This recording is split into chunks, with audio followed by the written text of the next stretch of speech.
Okay, welcome back to Hydroscapes Pool School. Today we're going to be talking about gas pool heaters.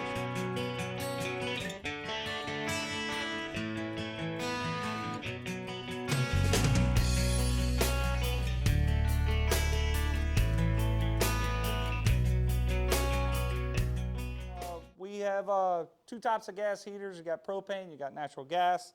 These are not electric heat pumps. We're talking about gas heaters. We're going to talk about a few of the components and just a simple rundown of how a pool heater works.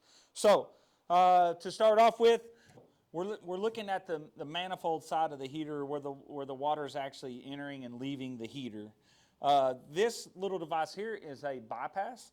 So this used to be exclusive to Jandy. Other manufacturers are doing it, but what a bypass means is when the heater is off, the water is not passing through the heater itself, through the internal components of the heater. It's simply passing back through, and this increases flow and efficiency and also keeps from wearing out the internal components of the heater. So we got a bypass. We've also got, you've got a plug here that you would take out if you're winterizing. The plug right down here on the bottom, we'll show you a close-up of that later. You have your display screen here, and this just simply, well, most pools have automation, so you're going to have a phone or a device where you're going to turn the heater off and on and adjust the temperature. But if you don't, these heaters are really simple. You have an off button and an on button, and you control your thermostat right here with these two arrows. So that's your display. Your display will also show you any errors. Like if your heater's not working for some reason, it's going to show an error on the screen.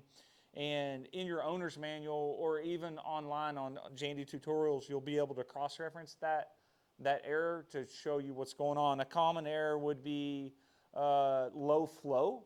And low flow is commonly caused from a pool heater being too dirty. So there's not enough water coming through the system to actually help or to turn the heater on so the heater can function properly, so the heater won't even kick on. Another one is you'll get an ignition error, which is commonly, most common is the gas is actually turned off, or for some reason you're not getting enough gas coming in, or it could be too much gas coming in. So like if a regulator was not put on the gas line, or a lot of times when we do new pools, remodels or new pools, we actually leave the gas off to the heater for 30 days because we don't want the customer turning the heater on, because the plaster dust in the pool will actually damage the heater and can ruin it. So if you see that error, most of the time the gas is off. This is your blower.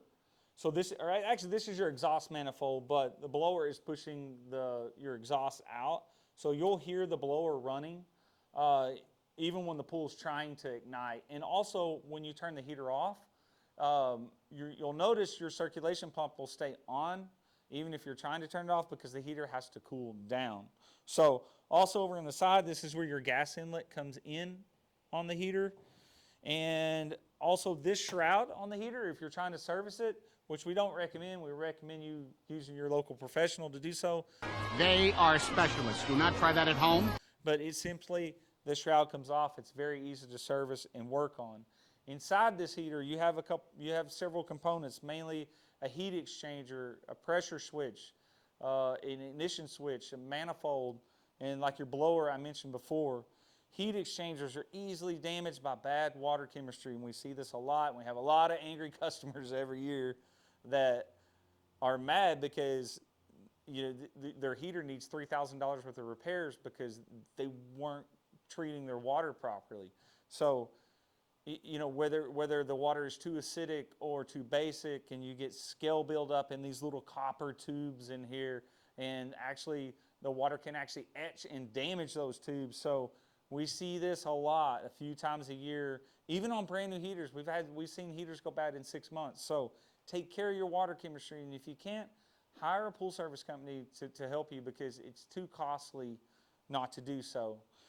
But anyway, I know this is not hooked up, but we're just trying to give you a basic rundown of a pool heater and how it works and some common issues we see. But check back for our next video, and thank you for tuning in. Hey, thanks for watching our Hydroscapes Pool School videos. Please follow us on YouTube at Hydroscapes. Like, subscribe, Any comments, put any comments you want in the videos, any suggestions on other videos you might want to see. And we really appreciate your feedback and we really appreciate you watching.